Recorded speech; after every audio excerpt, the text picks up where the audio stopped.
2 நாளா continue phone calls வந்துட்டே இருக்கு மக்களே. ஏன்னு கேட்டா, நீங்க எப்படி எங்க அண்ணாரை இப்படி வந்து பேசலாம் சார், நீங்க யாருங்க அப்படின்னு கேட்டா சொல்றாங்க, நாங்க வந்து பிரேம்லதா அவங்களோட விசுவாசி. நன்றி, சந்தோஷம், இருங்க. பிரேமலதா அம்மாவுக்கு நீங்க விசுவாசியா இருங்க. ஏன் செந்தில் பாலாஜி அவருக்கு விசுவாசிகள் இருக்க மாட்டாங்களா? கொங்கு மண்டலம் ஃபுல்லா இருக்கும் பிஎஸ்பியின் படை.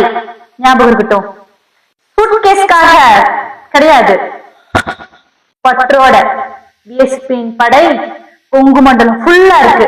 கரூர்ல மட்டும் கிடையாது, மேற்கு ஃபுல்லா, கொங்கு மண்டலம் ஃபுல்லா பிஎஸ்பியோட படை இருக்கு. மைண்ட்ல வச்சுக்கோங்க.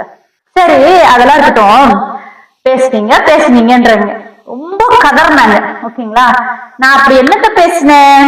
அதாவது கேப்டன் சார் இப்ப வரைக்கும் மனசுல தெய்வமா வாழ்றாரு.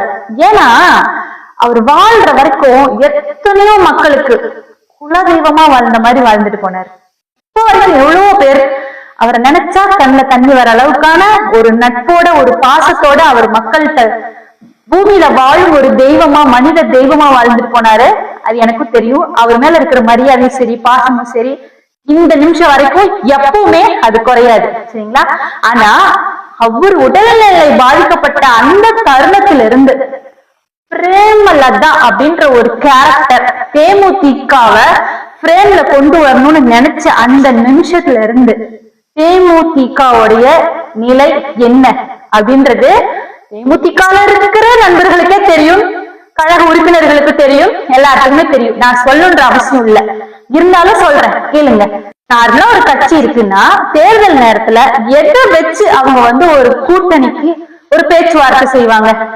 கொள்கை அடிப்படையில ஒரு கட்சி கூட போய் நம்ம கூட்டணி வைக்கலாமா, அதை பத்தி பேசுவாங்களா? அடுத்தது எத்தனை சீட் அடிப்படையில, எங்களுக்கு எத்தனை சீட்டு வேணும், இவ்வளவு சீட்டு வேணும், இவ்வளவும் நல்லா ஜெயிக்கக்கூடிய ஒரு பகுதியா இருக்கணும், நல்ல ஒரு வேல்யூ இருக்கிற ஒரு ஏரியால எங்களுக்கு இருக்கணும், இப்படிதானே பேசுவாங்க இல்லையா? ஒரு கொள்கை அடிப்படையும் கிடையாது, ஒரு சீட் அடிப்படையிலும் கிடையாது. சூட்கேஸ் அடிப்படையில மட்டுமே பேரம் பேசக்கூடிய ஒரே கட்சி இப்ப எது அப்படின்னா தேமுதிக தான். அப்படிங்கிறது நான் சொல்லல, மக்கள் சொல்றாங்க. ஆரம்பத்துல இருந்தே அது அப்படிதான் ஆயிடுச்சு. ஏன்னு கேட்டீங்கன்னா, பேசணுங்கிறீங்களே, என்னத்த பேசணும்? நான் என்ன இதை பத்தி எல்லாம் சொன்னா என்ன? அதான் அந்த நரேந்திர மோடி ஒன்றிய பிரதமர் அவர் வரும்போது கூட ஹோட்டல் செக்கர்ஸ், நான் ரோஹிணி தியேட்டரோட ஓனர் அண்ணன் பன்னீர்செல்வம் அவருடைய ஹோட்டல் செக்கர்ஸ்ல வந்து ஒரு மீட்டிங் நடந்துச்சு. என்ன மீட்டிங்னா, இந்த பேரம் பேசக்கூடிய சூட்கேஸ் வேல்யூ பார்க்கக்கூடிய மீட்டிங் ஒண்ணு நடந்துச்சுல. அப்ப வந்து ஏடிஎம்கே கூட அலைன்ஸ் வைக்கலாம் அப்படின்னு சொல்லிட்டு இருக்கும்போது பேச்சுவார்த்தைகள் இங்கயா அங்கயா அப்படின்னு சொல்லிட்டு ஒரு பேச்சுவார்த்தைகள் வந்து ஒரு பேரம் பேசிட்டு இருக்கிற டைம்ல உடன்படிக்கைக்கு வந்து பேச்சுவார்த்தைக்கு ஓகே அப்படின்னு சொல்லிட்டு வரும்போதெல்லாம் வந்து கேப்டனுடைய போட்டோ கொண்டு போய் பேனரை கொண்டு போய் எடுத்து மேல வைக்கிறது, இல்ல பேச்சுவார்த்தைக்கு வந்து செட் ஆகல அப்படின்னு பேனர் இறக்குறது அப்படின்னு சொல்லிட்டு மாத்தி மாத்தி வச்சுட்டே இருந்தாங்களே. அப்புறம் கட்டுப்பாய் வண்டி வந்து ஹோட்டல் செக்கர்ல இருந்து நேரா கோபாலம்புரம் போகுது, எங்க அண்ணன் துரைமுருகன் வீட்டுக்கு போகுது. அங்க போனோன்னையும் வெள்ளாசி அனுப்பிச்சிருக்காரு அண்ணன் துரைமுருகன் அவர்கள். ஏன்னு கேட்டீங்கன்னா, ஏன்னா நீங்க பேரம் பேசி சம்பாதிக்கிறதுக்கு நாங்க தான் கிடைச்சுமா அப்படின்னு சொல்லி வெள்ளாசி அனுப்பிச்சிருக்காரு. இத பத்தி எல்லாம் நான் பேசினேன்னா என்ன சொல்லுங்க? சூட்கேஸ் அடிப்படையில பேரம் பேசக்கூடிய ஒரே கட்சி தேமுதிக தான். நான் கேப்டனை பத்தி எல்லாம் நான் எதுவுமே நான் பேச மாட்டேன். பேசணும்னா அவருக்கு தெய்வமா இருக்காரு, அதை பத்தி தான் நான் பேசுவேன். ஓகேங்களா? ஆனா நீங்க எல்லாம் கதறீங்க பாத்தீங்களா?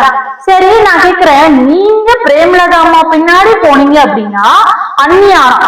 எப்படி அந்நியாரம்? நாங்க விஎஸ்பி என்ன பின்னாடி போனோம்னா, நாங்க பிஎஸ்பி அண்ணா பின்னாடி நாங்க போயிட்டு அவரோட கொள்கை பிடிச்சிருக்கு, அவருடைய தேகம், அவருடைய அரசியல் திறமை அதெல்லாம் பிடிச்சு அவர் பின்னாடி அவர் கொள்கைக்காக அவர் கூட பின்னாடி இருக்கணும், அவர் கூட இருக்கணும்னு சொல்லிட்டு கட்சிக்காக.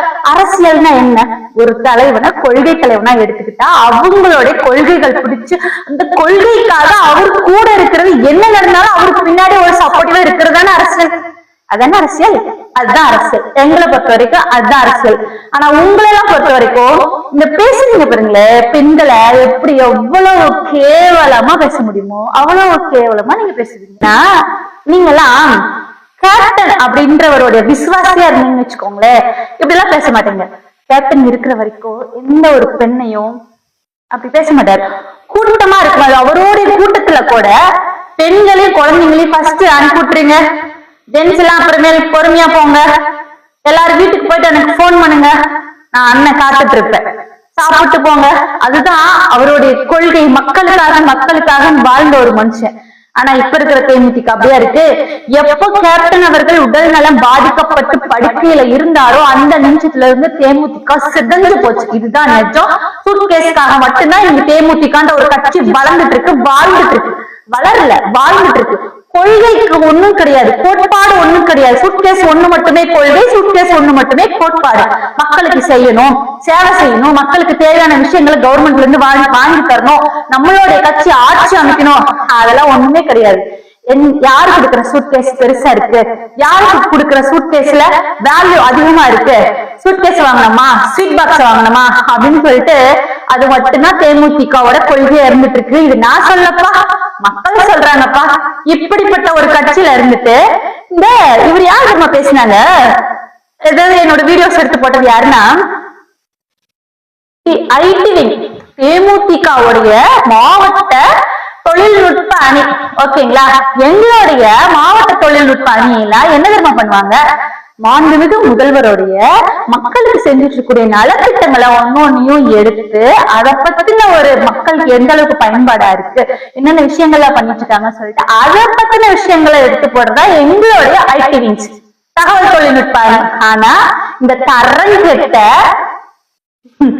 எனக்கு சொல்றது தேமுதிகவோட ஐடி விங்ஸ் என்ன மாதிரியான விஷயத்தை எடுத்து பரப்புறாங்க பாருங்களேன்.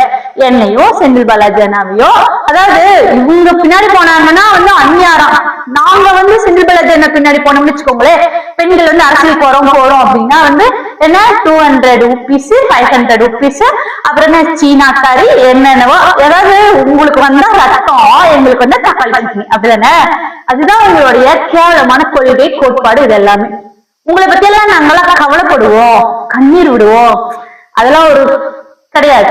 ஏன்னா பிஎஸ்பி படை எதுக்கும் அஞ்சாம அரசியல்ல இறங்கி இருக்கும், பெண்கள் இறங்கி இருக்கும். பிஎஸ்பி ஆனா பின்னாடி நிப்போம். ஆனதை பாத்துக்கோங்கடா, உங்களுக்கு வந்தா ரத்தம், அடுத்தவங்களுக்கு வந்தா தக்காளி சட்னி. ஓகே மக்களே, இப்ப என்ன நடந்துட்டு இருக்கு அப்படின்னா, இவங்களை எல்லாம் பொறுத்த வரைக்கும் பொதுவா பெண்கள் அரசியலுக்கு வரக்கூடாது, சரியா? ஆனா இவங்களுடைய பிரேமலதா அம்மா இருக்காங்களா, அவங்க வந்து யார பத்தி வேணாலும் என்ன வேணாலும் பேசலாம்.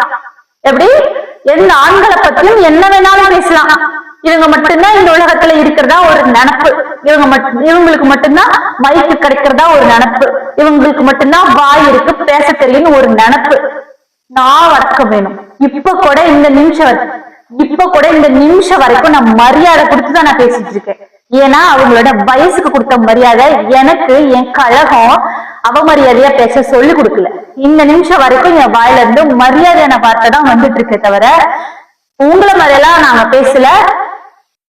திமுக கழகம் யாரையும் அவமரியாதையா பேச கற்றுக் கொடுக்காது. ஏன்னா 75 வருஷத்து கட்சி, திமுகவை எதிர்த்த யாரும் இல்ல. ஃபர்ஸ்ட் அதை நினைச்சுக்கோங்க.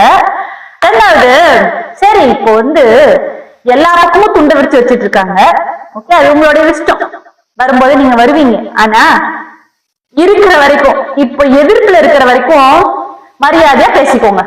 ஏன்னா திரும்ப வந்தீங்கன்னா யார் நெஞ்சில முழிப்பீங்க? திருத்தன்ற ஒரு படத்துல சூப்பரான ஒரு டைலாக் வரும், போலீஸ்காரன் மட்டும் இல்லடா, போலீஸ்காரன் உடம்ப உரசுற யூனிஃபார்ம் கூட டியூட்டி பார்க்கும் சொல்லுவாங்க. அந்த மாதிரி பிஎஸ்பி மட்டும் கிடையாது, பிஎஸ்பி பின்னாடி இருக்கிற பிஎஸ்பியின் படை கொங்கு மண்டலம் ஃபுல்லா நெருப்பா இறங்கி வேலை பார்த்துட்டு இருக்கு. ஞாபகம் இருக்கட்டும், மக்கள் பணிதான் எங்களுடைய கொள்கை கோட்பாடு. ஞாபகம் இருக்கட்டும். பிஎஸ்பி அண்ணாவை பேசிட்டு அப்படியே கடந்து போயிடலான்னு மட்டும் நினைக்காதீங்க.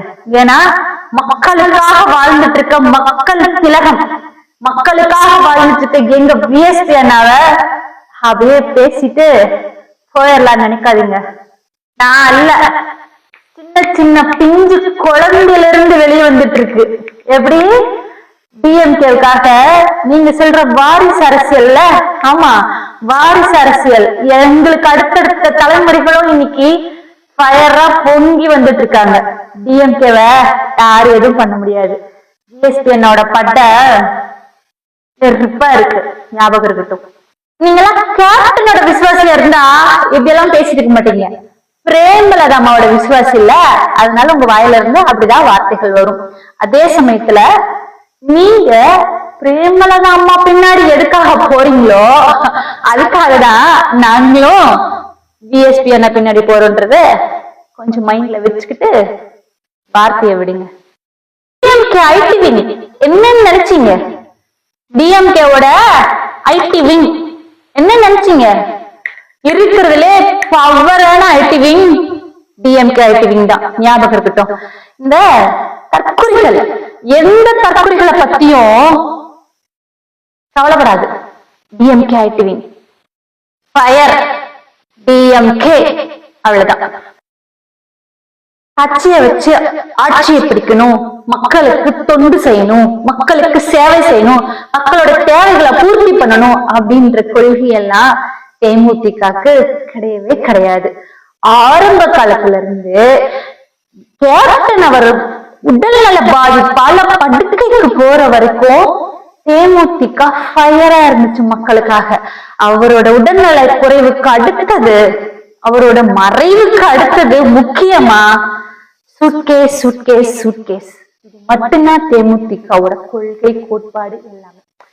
சரி, அது ஒரு பக்கம் இருக்கட்டும். எங்க வேணா போங்க, என்ன வேணா பண்ணுங்க, எங்க இருந்துட்டோம் செந்தில் பாலாஜி நான் மட்டும் பேசிட்டு தாண்டி போயிடலான்னு நினைக்காதீங்க. நாங்களாம் இருக்கோம். செந்தில் பாலாஜி அண்ணாவின் படை, பிஎஸ்பியின் டீம் கொங்கு மண்டலம் ஃபுல்லா இருக்கு. கரூர்ல மட்டும் கிடையாது, கொங்கு மண்டலம் ஃபுல்லா பிஎஸ்பியின் படை ஃபயரா வேலை பார்த்துட்டு இருக்கு.